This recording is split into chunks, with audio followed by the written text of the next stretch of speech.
It's been a couple of months, so I think it's time we have another video about some of the most graphic movies you can currently catch on Max. You gon' pay. That's right, these movies are all loaded with graphic sex, violence, adult content, you know, the type of stuff, and they're all pretty good movies as well. A couple of them are not for everybody, so pay attention to, you know, the way I describe those. Thanks to Sundays for Dogs for sponsoring this video, but we're gonna start off with a serial killer flick that was actually a made-for-TV movie, but punches way above its weight. It's titled Citizen X. Released in 1995, this is based on the true story of a notorious serial killer in Russia. And the story actually revolves around a coroner who begins to detect these similarities in these murders and actually kicks off an investigation for a serial killer.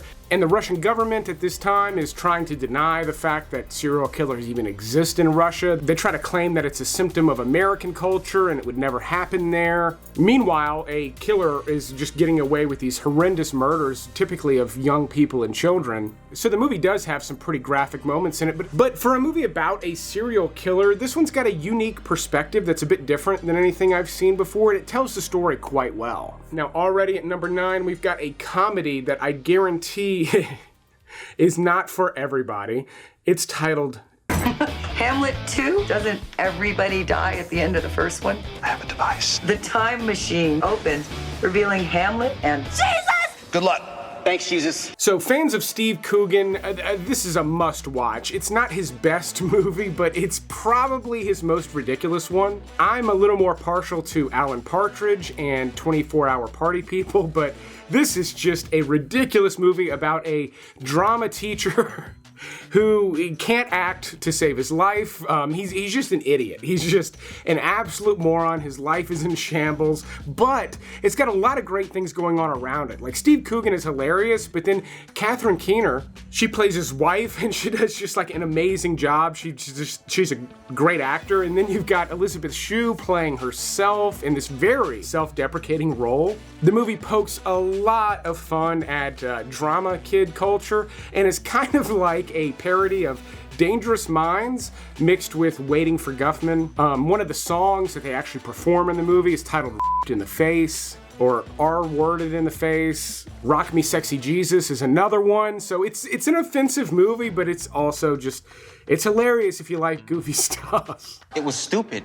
It was stupid, but it was also theater. Another one that's clearly not for everybody is Robert Rodriguez's Machete. Who are you? The new gardener. Now, I actually didn't love this movie when it came out. It was partially because I think I had too high of expectations for it, but it is a wild one, and it just harkens back to a different era. This movie is loaded with sex, nudity, graphic violence, like over-the-top everything. Lindsay Lohan plays a sexy nun in this. Like, it's just absolutely bonkers stuff from the very beginning. So if you know what you're getting into, you can actually have a lot of fun with this. And it's worth noting that Max currently has Machete and Machete 2. And Machete 2 is even more ridiculous in a totally enjoyable way. Now, one some of you might be surprised to see on here is another comedy, and let's look. No, it's not the last comedy on this list, but we're getting there. There's some more intense movies on this list, but Booty Call actually comes in at number 7. Do you want that Glad wrap? Glad wrap at 2 in the morning? So like you plan to eat more than a sandwich, boy. Released in 1997, this one feels very dated. It's very much of the 90s culture, but you've got Jamie Foxx and Tommy Davidson playing a couple of guys who are just out on a date trying to get laid. That's the entire movie, and it obviously, you know, doesn't go perfectly. There's a bunch of bumps in the road, but it's a genuinely funny movie. It's not just about this sex-laden concept, even though most of the humor is, you know, adult-oriented. It's genuinely funny stuff. I mean, Jamie Foxx is obviously a funny guy, but that doesn't mean that everything he's a part of is funny. This one is pretty exceptional, though, and it's one of those movies that kind of captures part of 90s culture that I think is, like, worth preserving, or at least worth going back and revisiting almost 30 years later now, almost. I'm very attracted to you. These beautiful eyes, those cheekbones, that smile, and I love the little mustache. It's working. But then number 6 is a weird one that's also very disturbing. And it's a movie from Yorgos Lanthimos, who has gotten much more famous since this movie came out with movies like Poor Things. This one, though, is one of his lesser known movies and also one of my favorites of his. It's titled The Killing of a Sacred Deer. Now, this one's just got an incredibly bizarre setup. So bizarre, I'm actually going to try to sell you on this movie without telling you what happens, but trust me when I say the concept is weird, doesn't make a ton of sense, and the delivery is somehow even stranger, but it's loaded with incredible actors doing top-tier work. So there's a lot of strangeness with this movie, but its core concept that it's sort of leading up to and ultimately it has a climax, like it goes somewhere. This isn't just madness. Its core concept is interesting, thought-provoking, but also incredibly disturbing, especially for anyone who has a family. I mean, Alicia Silverstone has a strange couple of scenes in this movie. There's the one with the spaghetti. Like, there's a famous spaghetti scene in this movie. So again, art film crowd, if you somehow haven't seen this one, it's a real gem, but if you typically don't like really bizarre concepts and twists and turns, this one is probably going to be too strange for you. All right, in addition to a couple of very, and I mean very dark comedies coming up, we've also got a blood-filled ninja movie. But before that, I do want to speak to the dog owners watching this video because today's sponsor, Sundays for Dogs, actually helped extend the life of our dog, Peanut. As she was getting older, we noticed she suddenly stopped digesting the food we had been giving her for a really long time, food that we thought was high-end and at least premium and nutritious. She just began to wither away right in front of our eyes, and we just, she was old. We thought her days were numbered. We switched her to Sundays, and she immediately started putting weight back on. It was fantastic. And that's because Sundays is made of 90% meat, and it's not just gristle, it's human-grade meat, meaning meat that's dedicated safe for you and I to eat. The other 10% is vegetables with no synthetic ingredients. And the best thing about Sundays is it's air dried, which means it sits on the shelf just like regular kibble. You just dump it in the bowl and they gobble it up. There is no messy prep, cleanup. It's not going to spoil or stink in the fridge the way other fresh dog food brands can. And not only does Sundays deliver it directly to your door, so you don't even have to go to the pet store or grocery store for food anymore, but they actually save you money because they're not having to spend extra money on refrigeration or ice packs. They just focus on this very short list of premium ingredients and they just pass the savings on to you. In fact, Sundays can cost up to 40% less than other fresh dog food brands, but for a limited time, my viewers can save 50% off on top of that on their first order when they follow my link down in the description. Or just type in sundaysfordogs.com/flick. There's no need for a promo code. You're going to save 50% off your first order, and you'll be giving your dog better nutrition than typical grocery store food. Again, that link is down in the description. It's a great deal on a product I actually really love and recommend, but speaking of stuff I love, let's get to the top 5 movies on this list. Starting with that other dark comedy I told you about, Observe and Report. We're gonna catch the guy that did this. What? It's clear that this pervert plans on coming back here and murdering Brandy. Oh my God! Is that gonna happen? No, it's not gonna happen. You gon' pay. Now this is from director Jody Hill, who is involved with a lot of Danny McBride projects. McBride does have a role in this, by the way, that's quite funny, but it's only one scene. Yet Jody Hill has directed Eastbound and Down and The Righteous Gemstones. If you like that brand of humor, you're gonna love Observe and Report. If you cannot get your head around it, you might actually hate this movie. You've also got Ray Liotta in this movie, which is actually kind of amazing. Michael Pena is hilarious in this, and then a very young Jesse Plemons, an actor who has really come into his own, is in every big award-winning movie that comes out. He's hilarious in this as well. But Seth Rogen plays a mall cop. And no, this is in no way anything like Paul Blart Mall Cop. Kind of the MacGuffin in this movie, if there is one, is a streaker that's terrorizing people at the mall, and Seth Rogen has got to kind of muster up the strength to stop this guy, and it's so much wilder than you would expect. It's offensive, it's dark, it features, as you would expect with a slasher, full frontal male nudity, and, definitely not the good kind. And it's one of those movies that, as I'm telling you about it now, I feel a strong urge to go back and revisit this flick. But my next pick, at the time of me recording this, is currently in the Max Top 10, and it was just added within the last week, Ninja Assassin. Never forget who you are.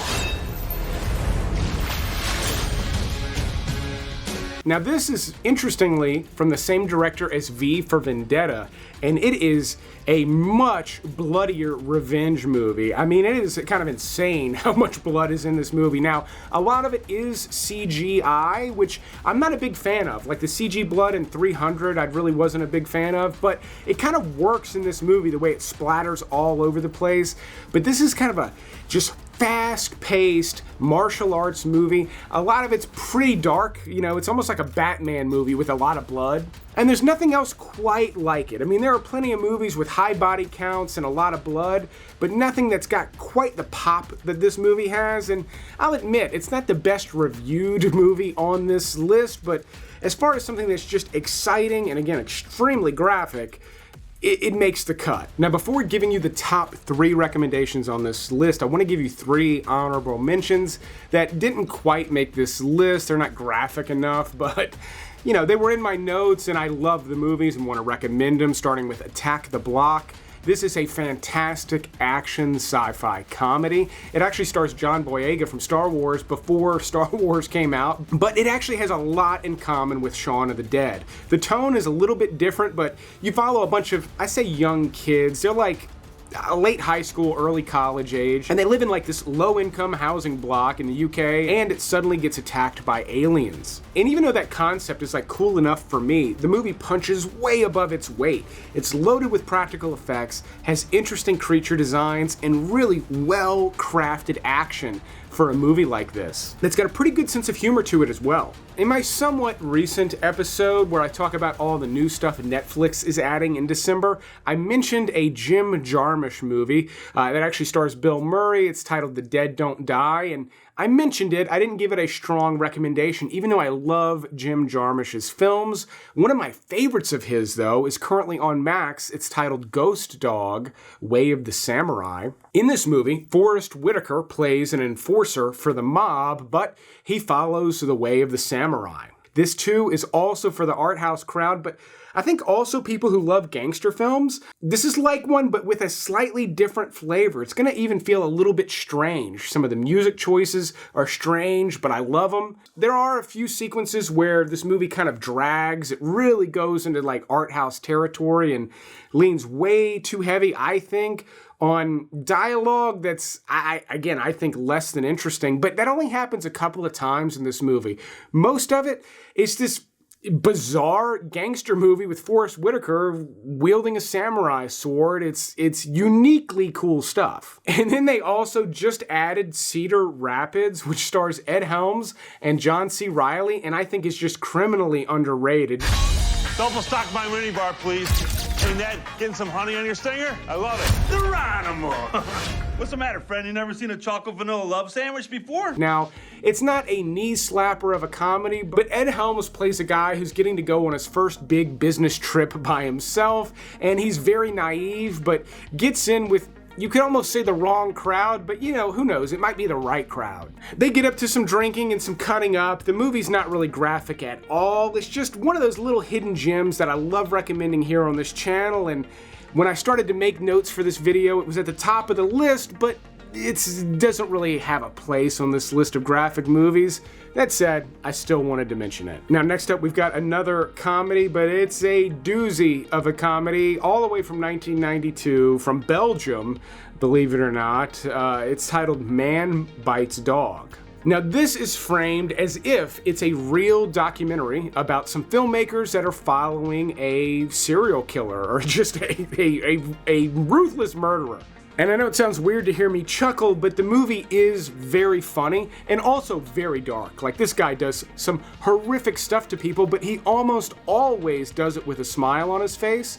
And now, it is French language. You will have to read subtitles for this, but the sense of humor and the visual presentation that you're getting of this killer kind of laughing his way through these horrendous acts is actually kind of punctuated by the subtitles. They actually make this movie work to comedic effect. But you do have to have a pretty strong constitution for this one. I mean, even the poster for this has some upsetting elements in it that I'm not even gonna put up on screen just to know, like, it's rough stuff.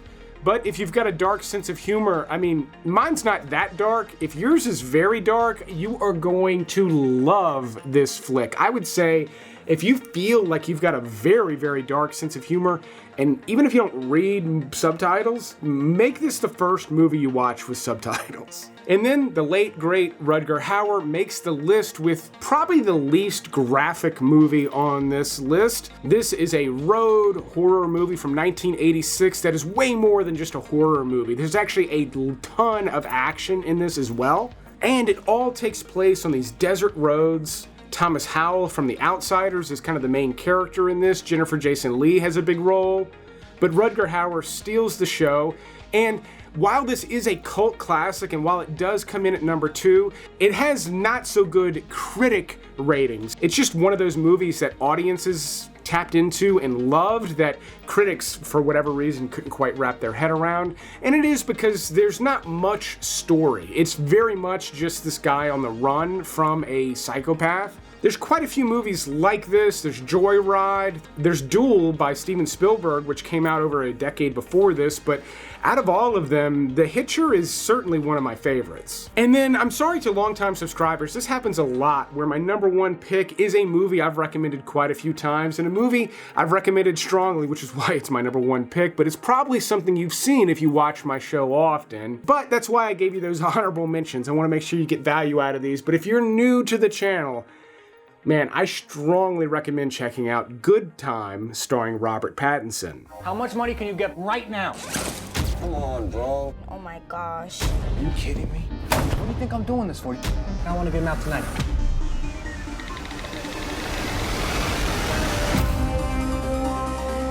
Now, this is from directors the Safdie brothers, who would go on to create Uncut Gems with Adam Sandler, a movie that I honestly think is a masterpiece. And while Good Time is imperfect, it has its flaws, it is an electric thriller. It is so gripping and effective that the flaws are very easy to overlook. On top of that, you get just a career best performance from Robert Pattinson. If you've sort of slowly warmed up to him, this is one of my favorite flicks he's ever been in. I love his character in this movie. He does so many subtle things with his acting in this flick that I think are just absolutely kind of, again, subtly brilliant. Jennifer Jason Leigh is in this as well. She's actually really great. She's not in it much, but she's great when she's in it. And the cinematography is incredible. I mean, it's got this neon aesthetic with a synth soundtrack. It's just a beautiful crime thriller that goes into some surprisingly wild directions. But that is the list. As always, you can grab my shirt designs over at my website, DarrenVanDam.com. You can also sign up for my free email newsletter over there. I send out 1 email every Friday, and it's got 5 recommendations in it. It's always a quick read, and they're, recommendations I don't necessarily make here on YouTube. Thanks again to Sundays for sponsoring this video. If you want to feed your dog better, go check out that link in the description, but I will keep making these videos as long as y'all keep watching them. Thanks for checking out this special Max episode, and you will see me on the next one.